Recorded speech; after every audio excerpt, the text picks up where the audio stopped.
Hello and welcome to the North Coast Journal Preview. This is a show where we take a look at what's coming in the current edition of the North Coast Journal. I am your host, Tanya Schrum. We are joined as usual by the North Coast Journal's news editor, Thad Greenson, and arts and features editor, Jennifer Fumiko Cahill. Greetings and welcome to the program. I hope you're having a great week so far, both of you. Thanks for having us. Doing well, Tanya. How are you? I am doing well, and I know we have a lot of exciting stories this week. So, Thad, please tell us what's going on the cover of this week's North Coast Journal. Yeah, Tanya, this week we have a really solid cover story by our digital editor, Kimberly Weir, who revisited kind of what's going on in Rio Dell amid the ongoing earthquake recovery. And, the premise kind of the story going in was, figuring that when we have these disasters, there's just kind of this acute attention on an area for, a couple weeks or a few maybe until something else happens. And then generally public attention kind of meanders and moves on. But the recovery continues. And so we wanted to see how things were going for folks in Rio Dell who bore the brunt of the magnitude 6.4 earthquake on December 20th, and then that big aftershock on January 1st. What you found, I think, unsurprisingly, unfortunately, is that things are not going well in Rio Dell. 25% of the city's housing stock was red tagged in the earthquake. We kind of knew at the time it was going to take kind of a tremendous effort to rebuild and repair. And a lot of folks, unfortunately, due to the way the Federal Emergency Management Agency, FEMA, determines its disaster declarations, we knew that the earthquake here wasn't going to qualify, wasn't going to meet the damage threshold. And that would mean a lot of folks were not going to get kind of the federal aid that they needed. And so Kim caught up with a few families down there whose homes had been red tagged and kind of revisited where they're at and what they're looking at, and then talked to some city officials. I thought that was really interesting to learn that this threshold needed to be met, and that they were really interested in kind of revisiting that because obviously in an area like that, we can do extensive damage and not reach that tag of $65 million. Exactly. And so, yeah, I mean, that's the chief frustration of, city officials and homeowners alike is this this threshold. So as you said, it's $65 million. And so, there's certain disasters where if it's take, for instance, the Tropical Storm Hillary that hit Southern California earlier. Because that's kind of considered one big event, folks can tally, damage totals from across, the Southern California into Arizona, up into Nevada, to meet that threshold. But when you're talking about, an acute event that really only impacts a certain area or a really relatively small area, it's much harder to meet that threshold. And then there's, these just kind of inherent inequities in that. For instance, if this earthquake had done kind of the exact same amount of damage, but done it in a really affluent area like Marin County or Malibu, there's no question that it would have met that threshold. And so really what it does is it penalizes remote rural areas or socioeconomically disadvantaged areas who, when a disaster like this happens, there's just no way they can meet that threshold. I mean, we haven't really crunched the numbers, but I think it's possible like in all of Rio Dell could burn down and it would not meet the $65 million threshold. Exactly. And especially we shouldn't be penalized for being less population dense. Right. And what that FEMA trigger does is it allows the federal government then to give direct aid to individual homeowners and residents to rebuild or repair. Whereas what they're left now with is a patchwork of certain loan programs and stuff like that, which a lot of them have, have income triggers. And so, folks who are making a decent living, but also just lost, their entire nest egg in the form of their house, don't qualify for these forms of assistance. So it's a really frustrating situation down there. And I think that the city manager, Kyle Knopp, is pretty direct in saying that this recovery is going to be ongoing for years. Well, thank you, Thad. I think that's a good reminder to all of us that the people to our south are still needing our help. And anything. Yeah, definitely. Go shop in Rio Dell, hit up the restaurants there, do what you can to help. And then the last thing I'll mention on the story is North Coast Congressmember Jared Huffman has indicated, that this will take congressional action to kind of change the way FEMA makes these declarations. And he's intent on doing that. So he's probably going to introduce some legislation at some point. And when that happens, certainly if folks can call legislators and lobby in support of that bill, that would be a good thing to do for Humboldt County. Absolutely. Thank you for that story, Thad. And I encourage people to pick up the journal and read the complete article. Okay, well, let's turn to Jennifer to see what's happening on the arts and features beat. What do you have for us? We have a big hot mess, a big hot spicy mess. Normally, I love when my competing beats of LGBTQ plus related stories and food overlap, but not this week. Sadly, the chili cook-off, I don't know if you are a chili person, but the fair's now annual, it's the second one they've had. Chili cook-off with Guy Fieri is a big thing where restaurant people and food truck people come, and even some like random amateurs come and make their chili at the fairgrounds, and then they get judged, winners are crowned, etc. And sadly, this year, those festivities were marred by a really awful incident. So what happened was you might be familiar with the Foggy Bottoms Boys farm, and they have all kinds of like beef. They're going to open up an ice cream parlor soon. Anyway, they're a long-time local farm that's being continued, and the two husbands who run it, the Nicholson Strattons, had their booth next to the Loco Fish Co. trucks chili thing. Now, the Nicholson Strattons were not on the scene most of the day. Only Thomas was there for part of the day.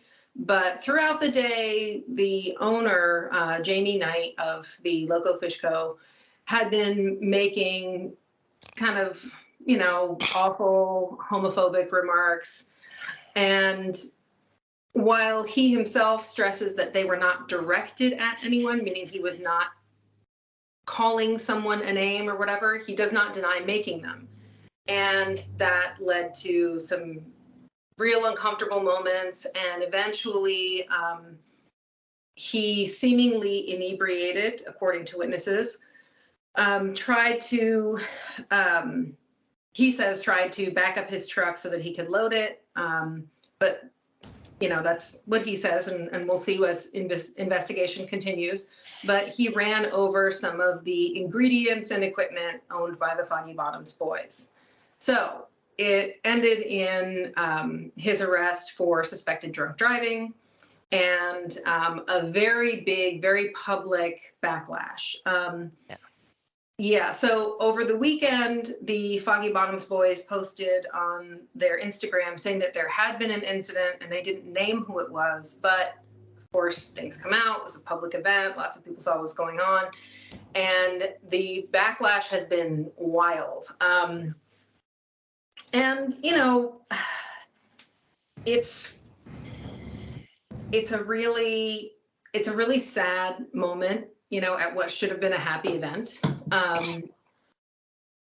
there were, before the Journal confirmed that, Jamie Knight admitted to have said these things, there was a lot of speculation about like, oh, he would never, you're making this up. There was not, so it was a combination of responses, right? And so none of this has been great. I'm hearing through the grapevine and through my contacts that most of the people who have worked for the fish truck, which was very popular, Indeed, won many NCJ Best of awards for their food, that most of the employees have jumped ship and are onto other things. But it's really hard, right? This is also people's livelihoods. So this is not just a thing where an individual does something awful and reprehensible and then, there's a backlash, there's loss of business, et cetera. But it also ripples out to all of his employees and things like that. And it's been interesting too to see where people sort of are assigning blame, where people are, there are some on a Facebook apology that Knight posted on the Loco Fish Co site or Facebook page.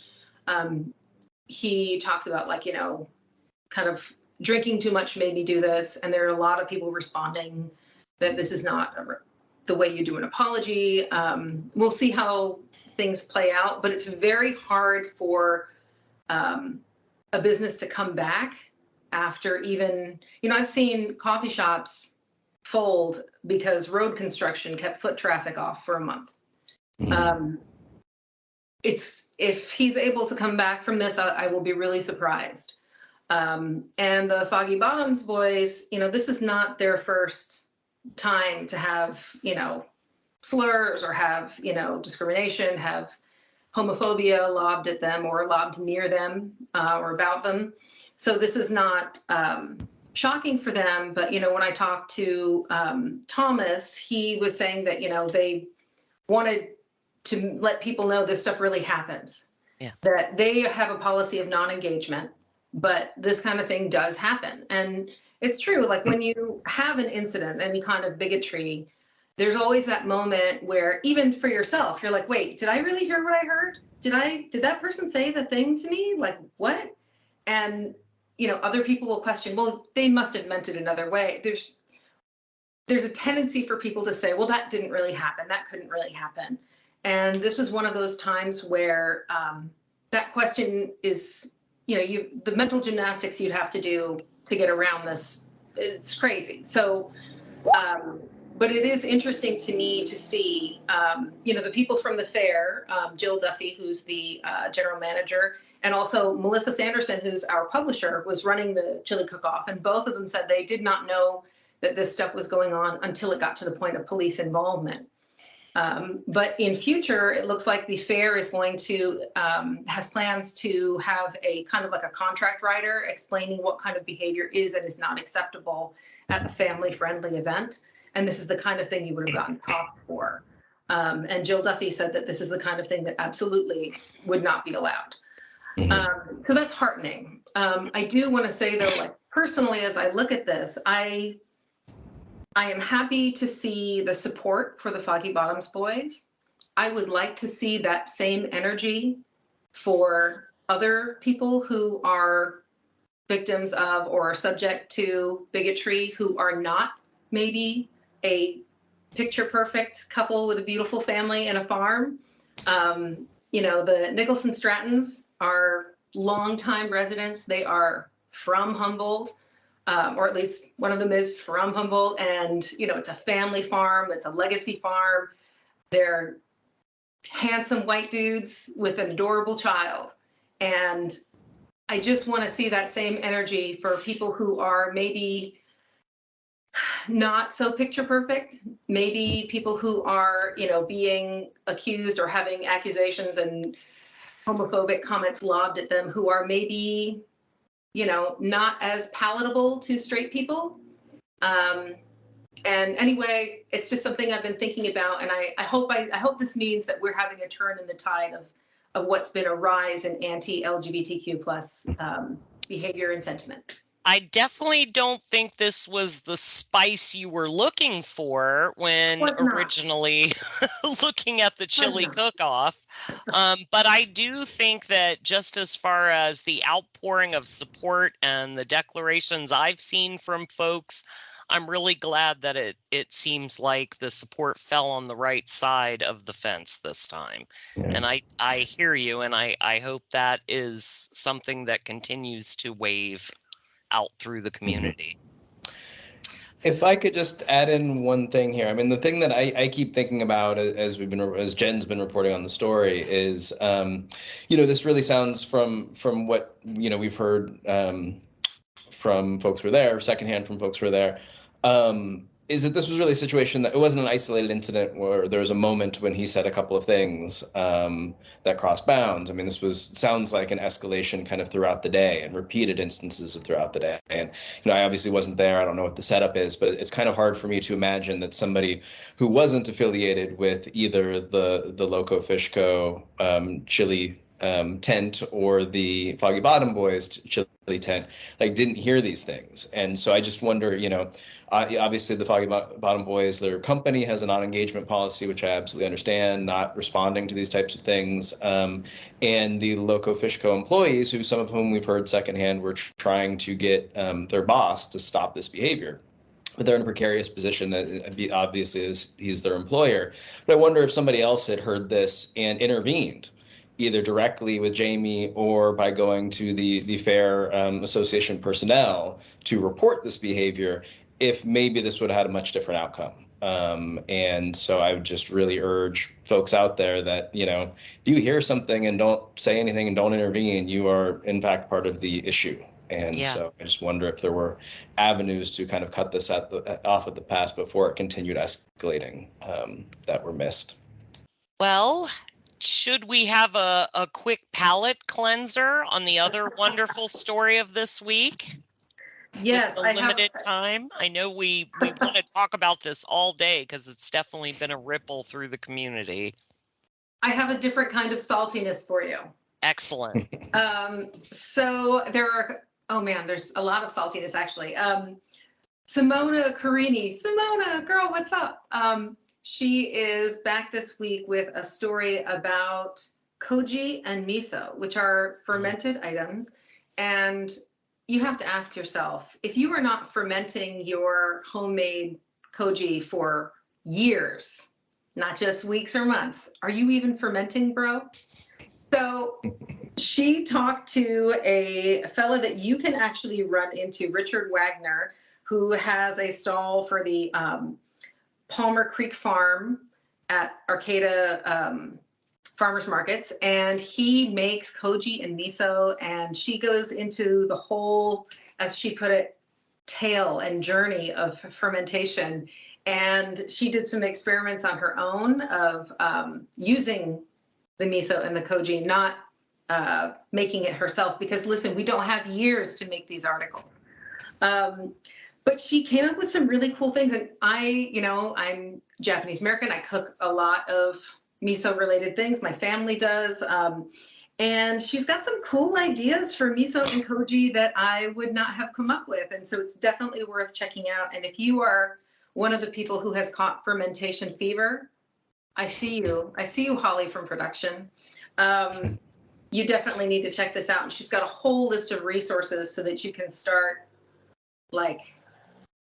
forget your kombucha and get on the koji train. I also love that she buttoned the article with recipes, which I very much appreciate. Yeah, things to try out yourself at home, which I love.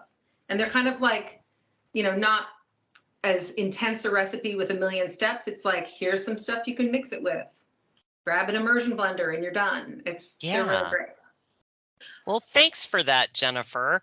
And I don't know how much time we have left, but I have something totally fallacious. Okay. Are you in? So perhaps you are familiar with, Greek drama. Greek Oh, that's comedy, right. very serious ancient theater that sometimes was very rude and dirty. Um, if you're thinking like, oh, culture has really gone down the tubes, if only things were like the good old days, please know that Greek drama was full of perviness.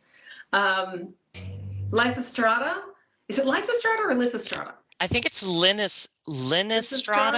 I looked Lysistrata? this up last night to make sure I didn't make a fool out of myself, and I then know, I've been with saying all Lysistrata my whole life. the Um, spiciness, I almost forgot about our perfect Linus. well, this is fairly spicy, let me tell you.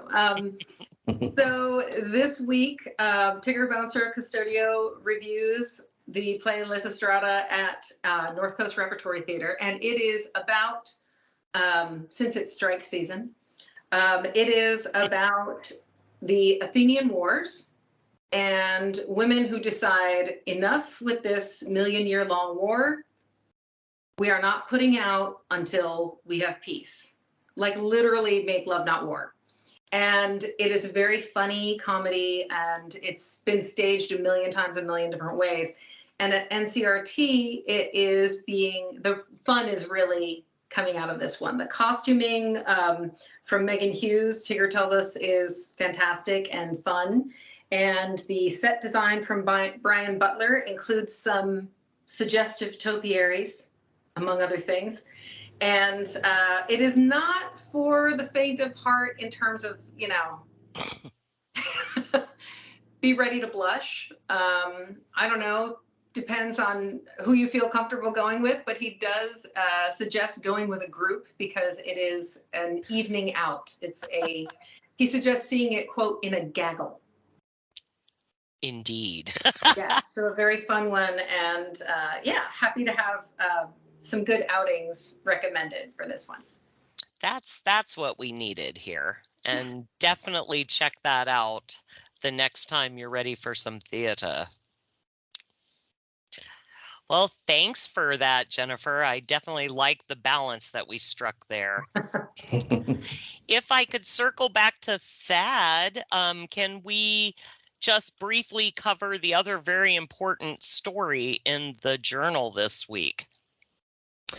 Yeah, Patrick Cloney, who is a longtime local businessman and frequent public commenter at various meetings, wrote a guest views piece for us about his concerns about the impact of pension debt locally among local governments on local services. And this is a topic he's been tracking for some years and weighs in occasionally in letters to the editor and stuff. And recently, the Humboldt County Board of Supervisors voted to urge CalPERS to divest from fossil fuels, and just very laudable cause. He totally, supports it, but also says, let's use this opportunity to, this action that's climate crisis related to also talk about this pension crisis that local governments are facing. And so, due to CalPERS reform and whatnot, the pension accounts for municipal employees were just grossly underwater. And so that basically CalPERS had to require local governments to up their contributions to these accounts, to these investment accounts. So to make sure that CalPERS can make good on employee government employee retirements when it comes time. And what local cities have been facing is they have, each have this unfunded pension liability, and it varies from city to city or to the county, but all of local ones have one, and they're required to pay it down by a certain time.